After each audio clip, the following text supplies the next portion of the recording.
voit des images oniriques, des forces hypnotiques, des suggestions, pour nous faire croire que c'est comme ça. Mais en réalité, personne ne le sait.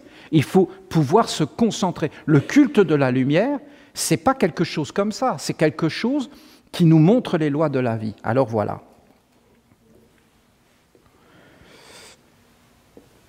Je vous dis qu'il y a 7 étapes.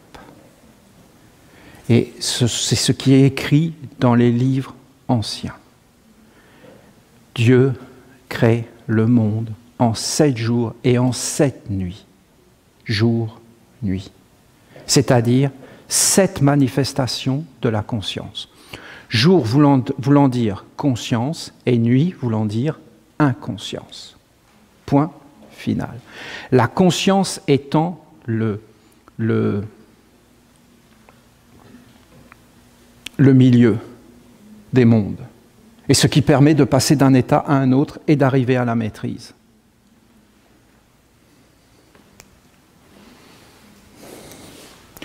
Le premier jour, ce sont les pierres, les minéraux. Deuxième jour, ce sont les plantes. Troisième jour, les animaux. Quatrième jour, les hommes. Cinquième jour, les esprits, les génies, les égrégores, rencontre avec l'ange. Le 4e jour est le centre des mondes et l'équilibre des mondes. L'équilibre des mondes. Parce que le 4e jour, tu apparais, toi, tu apparais le 4e jour. Qui es-tu? Le libérateur des mondes, ou l'esclavagiste, l'ensorceleur, le sorcier, celui qui ensorcelle et qui emprisonne et qui a servi. Libérer qui?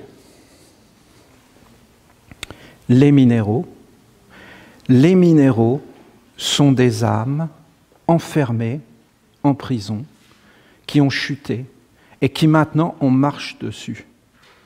Et ces êtres étaient des grands êtres, des êtres puissants devant Dieu, qui ont désobéi à Dieu, et Dieu les a mis en prison. Et maintenant ils sont là, ils ne peuvent plus bouger, ils ne peuvent plus rien faire, ils ne peuvent plus respirer, mais ils sont vivants. Et en réalité, ce qu'ils veulent, c'est qu'on les libère. Ils veulent s'amender, ils veulent retourner vers Dieu. Alors Dieu, dans sa miséricorde, leur envoie les plantes. Et les plantes les prennent et les emmènent vers le haut. Quelles sont les plantes? Les pierres sont la concentration parfaite. Les plantes sont le désir. Ce sont des êtres de désir. Les plantes veulent aller vers. Et après, il y a encore les animaux qui sont des grands êtres qui ont été punis par Dieu et qui ont été enfermés. Et ces êtres veulent faire des expériences pour être libérés. Et après, vous avez les hommes qui ont été envoyés sur la terre comme les libérateurs, Jésus, le sauveur, le libérateur, Moïse, le libérateur, Jésus. Et pourquoi l'homme est le libérateur? Parce que l'homme a la pensée et que l'homme peut avoir la conscience et que l'homme peut aller vers les mondes supérieurs, ce qu'un animal ne peut pas, ce qu'une plante ne peut pas, ce qu'une pierre ne peut pas. Et ce que je vous dis là, c'est du vécu, vous comprenez? Et vous aussi, vous pouvez le vivre. Et combien de fois je l'ai expérimenté? Je me concentrais dans la nature, et en fin de compte, j'étais concentré. Et au bout d'un moment, je disparaissais, je fusionnais, et j'entrais dans l'unité, c'est-à-dire Dieu est un.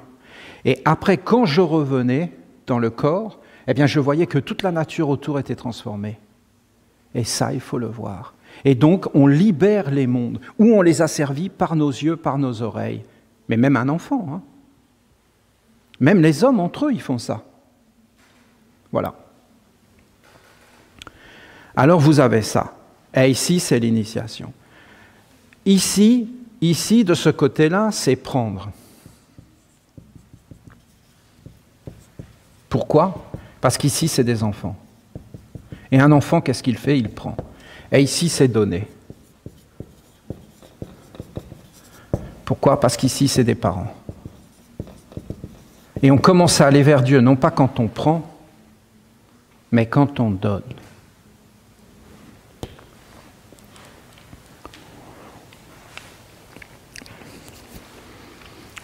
Les enfants sont sous la domination des parents.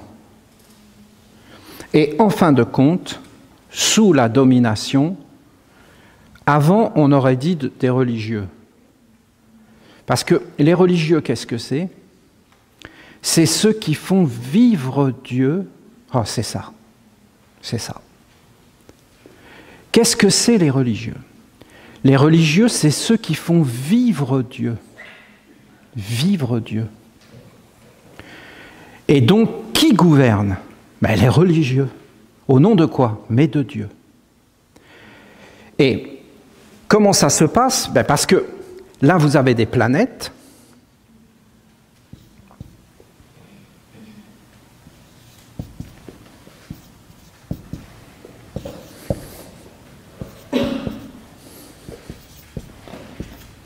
Et en fin de compte, vous avez les mêmes planètes dans la vie de l'au-delà.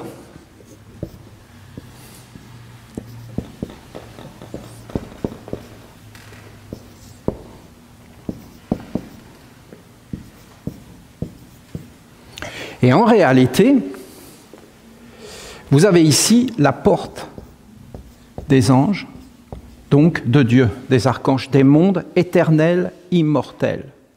Je veux vraiment que vous compreniez. Or, Dieu fait sa volonté, parce que c'est la prière de Jésus. Le mal, le tentateur. Alors, le mal, les pierres, le tentateur, les plantes, l'offense, les animaux, le pain, le mental, les hommes, la conscience sur la terre comme au ciel, la conscience, la pensée, les sentiments, la volonté, les actes.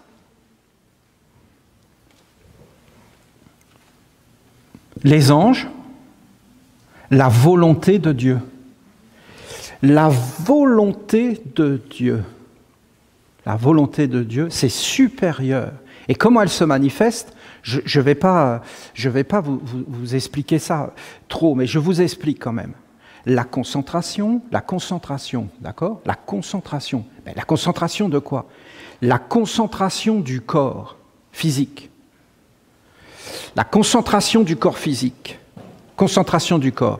La concentration du désir, sur les désirs, la volonté, l'aspiration. La concentration sur le cœur, sur la respiration.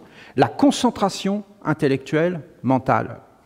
Le flux, la conscience qui s'éveille, le flux d'images, les esprits, l'inspiration, les génies, l'identification, les égrégores. Voilà. Ce sont des clés que je vous donne. Les égrégores vont amener une identification. D'accord? Qu'est-ce que fait Dieu? Il envoie à travers les planètes des images oniriques, des inspirations, des souffles et des identifications. Et c'est sa volonté.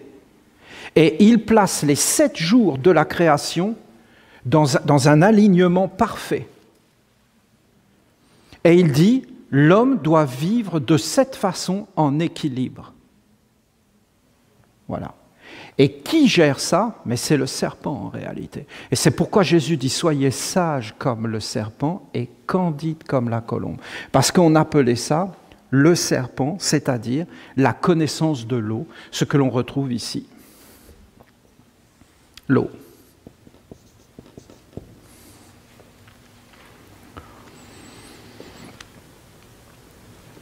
Quand vous avez les ténébreux qui gouvernent,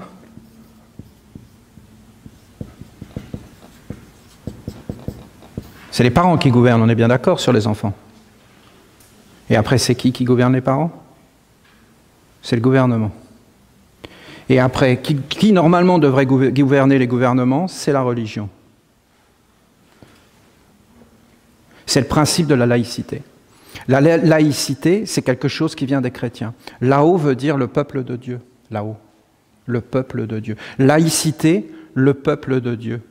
Et dans le christianisme des origines, les Esséniens, vous aviez les ordres mineurs, le porte-clés, le porte-flambeau, celui qui va allumer les flammes. Après, vous avez le diacre, celui qui a les clés de l'église, l'exorciste, celui qui va pratiquer les exorcismes. C'était des ordres mineurs qui étaient pratiqués par des laïcs, des chrétiens laïcs, et des chrétiens qui étaient dans les ordres majeurs, qui commençaient avec le diaconat, les diacres qui étaient autour de l'autel.